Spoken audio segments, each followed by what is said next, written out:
CNN Prime Time de volta. Nos Estados Unidos, chegou ao fim a caçada pelo brasileiro foragido na Pensilvânia. Foram 14 dias de buscas com direito a alertas de risco elevado à população. O Danilo Cavalcante foi condenado à prisão perpétua depois de matar a ex-namorada a facadas na frente dos 2 filhos pequenos dela em 2021. Nos últimos dias, tudo indicava que a polícia estava na reta final e acabou capturando Danilo hoje com uma mega operação envolvendo centenas de policiais. Depois de localizar o brasileiro com a câmera térmica de uma aeronave, a polícia ainda contou com um cão farejador que mordeu o Danilo. A nossa correspondente Mariana Jangiacomo está ao vivo conosco, fala direto dos Estados Unidos. Mariana, boa noite. Que maluquice, né? Que loucura que foi essa caçada ao Danilo e que termina hoje de uma forma chamando a atenção de todo o país, né?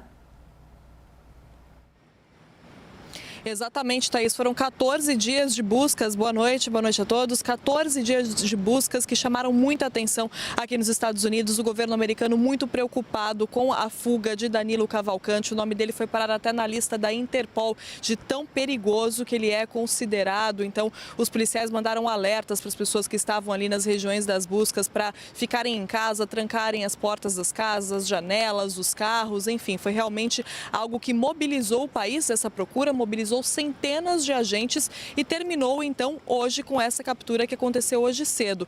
Agora Danilo Cavalcante está em um presídio, no presídio estadual da Pensilvânia, um presídio de segurança máxima com capacidade para cerca de 3.800 detentos. As autoridades disseram que não havia condições de mandar Danilo Cavalcante de volta lá para o presídio do condado de Chester, de onde ele escapou. Aquelas imagens, inclusive, dele escapando, dele escalando as paredes e indo até o telhado, chocaram o mundo, né? Viralizaram na internet. Até um carcereiro chegou a ser demitido porque não viu Danilo fazendo isso, subindo até o telhado, e aí Danilo conseguiu fugir por causa disso. Então ele foi removido, foi transferido, na verdade, de penitenciária e agora deve continuar cumprindo o resto da pena de prisão perpétua nesse presídio estadual, na penitenciária estadual da Pensilvânia.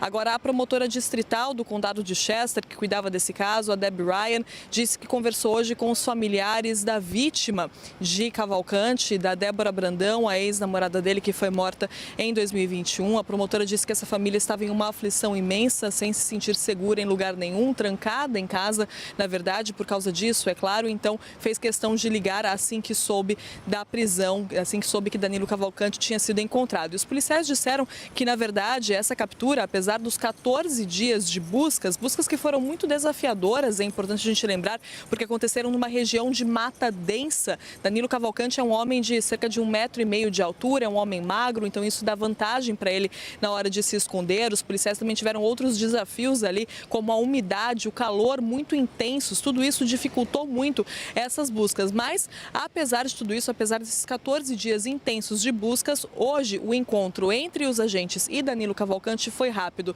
Durou cerca de 5 minutos apenas. Cavalcante até tentou fugir, mas foi rendido pelos policiais e foi levado primeiro para um cartel da Pensilvânia, passou por uma avaliação médica e depois foi transferido para essa penitenciária estadual. Inclusive, há imagens do Danilo Cavalcante saindo com as mãos e com os pés algemados. A preocupação aumentou muito, foi crescente conforme essas buscas aconteciam, Thaís, porque aqui nos Estados Unidos, na verdade, a polícia costuma levar bem menos para recuperar foragidos, assim, costuma levar menos de 24 horas em buscas como essas. Então, quanto mais o tempo passava, mais as pessoas ficavam preocupadas, mais os policiais insistiam que Danilo Cavalcante estava sim na Pensilvânia, que ele não tinha saído do estado e que os flagras dele, né, em câmeras de segurança, a gente viu várias imagens de Danilo Cavalcante feitas por câmeras de segurança, mostravam que essa fuga estava cada vez mais difícil para ele, cada vez mais ele precisava de ajuda e cometia deslizes. E essa foi uma tática usada pelos policiais nessas buscas. Os policiais tentaram estressar Danilo, colocar pressão em cima cima dele, apertar o cerco para que ele cometesse erros, cometesse deslizes que acabassem mostrando, indicando o paradeiro dele. Até os policiais chegaram a usar um áudio gravado pela mãe dele, um áudio em português. Viaturas e helicópteros tocaram esse áudio pedindo para que ele se entregasse às autoridades. Então tudo isso fez parte dessa estratégia, uma ação coordenada entre vários tipos de polícias aqui dos Estados Unidos. Até mesmo a SWAT foi acionada e participou dessas buscas, serviço de inteligência dos Estados Unidos. A imprensa toda estava muito em cima dessa história também, cobrando os policiais a todo minuto, querendo entender exatamente como essas buscas estavam sendo feitas, quantos agentes estavam empenhados, quais as decisões e o porquê das decisões. Foram buscas que mudaram ali de caminho, de rota, várias vezes, com base nas movimentações de Danilo Cavalcante, que realmente teve essa vantagem na hora dessa fuga, a vantagem de ser um homem de 1,5 metro de altura, um homem magro, um homem saudável. A gente viu ali ele escalando, né, as paredes para conseguir fugir da cadeia. Então tudo isso dificultou muito essa operação de buscas, mas hoje os policiais celebraram bastante o resultado porque ninguém ficou ferido. Existia muito essa preocupação de que ele pudesse ferir alguém pelo caminho, claro, né, mas isso não aconteceu. A gente preparou uma reportagem com o dia aqui do Danilo Cavalcante, resumindo um pouco como foi esse encontro dele com as autoridades. Vamos assistir, Thaís. As imagens mostram Danilo Cavalcante sendo escoltado do quartel da polícia da Pensilvânia para outro centro de detenção. Ele já saiu com as mãos e os pés algemados. Cavalcante foi encontrado hoje cedo, às 8 da manhã, pelo horário local, deitado no meio de uma mata em uma cidadezinha rural a cerca de 50 quilômetros da Filadélfia. Durante a madrugada, um drone com câmera térmica detectou um sinal de calor na região. Por causa de uma tempestade, as buscas precisaram ser suspensas, mas foram retomadas na manhã. Cavalcante tentou fugir, se rastejando pela mata, segurando o rifle, mas foi impedido por um cachorro treinado pelos policiais. Ele foi mordido e recebeu atendimento médico no local. O tenente-coronel George Bivens, um dos responsáveis pelas buscas, descreveu Cavalcante como um homem desesperado que tentou resistir à chegada dos policiais. You know, I don't know that he was particularly skilled. He was desperate, and I've said that all along. You have an individual whose choice is go back to prison and spend the rest of your life in a place you don't want to be, or continue to try and evade capture. He chose the evade capture. Nos últimos dias, as autoridades mudaram as rotas das buscas diversas vezes, com base nas atualizações sobre o paradeiro de Cavalcante. No fim de semana, ele roubou e depois abandonou uma van e chegou a ir até a casa de um ex-colega de trabalho, onde foi flagrado pela câmera da campainha eletrônica. Foi com essa imagem atualizada que os policiais perceberam que Danilo tinha mudado a aparência e conseguido roupas novas. Ele tirou a barba e vestia um moletom verde. Na segunda-feira, Cavalcante ainda chegou a invadir uma casa pela garagem e conseguiu roubar um rifle, aumentando ainda mais a preocupação com o caso e a pressão sobre os policiais, que foram duramente questionados pela imprensa local todos esses dias. De Nova York, Mariana Jangiacomo. Aí, que caçada, hein? Lorival Santana, nosso analista de internacional, já conosco. Lorival, não teve, né? Quer dizer, ele é um criminoso, né? E poderia ter qualquer nacionalidade, inclusive a nacionalidade americana, mas é um brasileiro que já tinha cometido um crime aqui no Brasil, o assassinato de um rapaz em Tocantins, em 2017, conseguiu fugir, foi embora para os Estados Unidos e levou esse tempo todo até cometer outro crime, né? E fugir de novo. Como é que isso reflete na...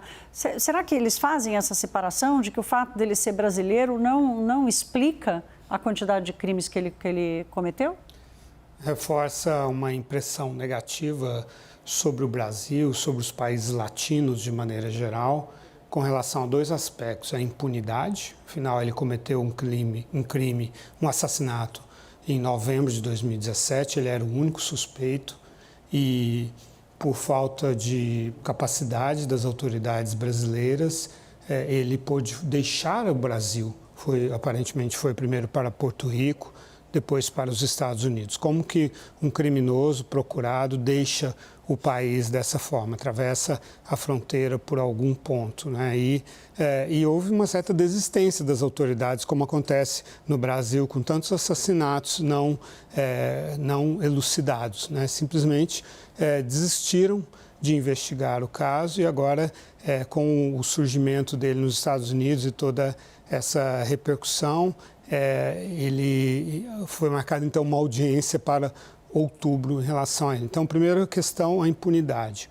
E segundo, o assassinato de uma ex-namorada. Né? Quer dizer, o feminicídio, a violência contra as mulheres é algo que tem um índice muito grande no Brasil e nos países latinos de maneira geral. E talvez dentro do mindset dele, dentro da mentalidade dele, ele poderia, já tendo cometido um assassinato no Brasil, ele poderia escapar, se safar de matar a própria namorada com mais de 30 facadas na frente da filha e do filho pequenos dela. Inclusive, a filha de 7 anos teve que depor na polícia. Então, isso em 2021.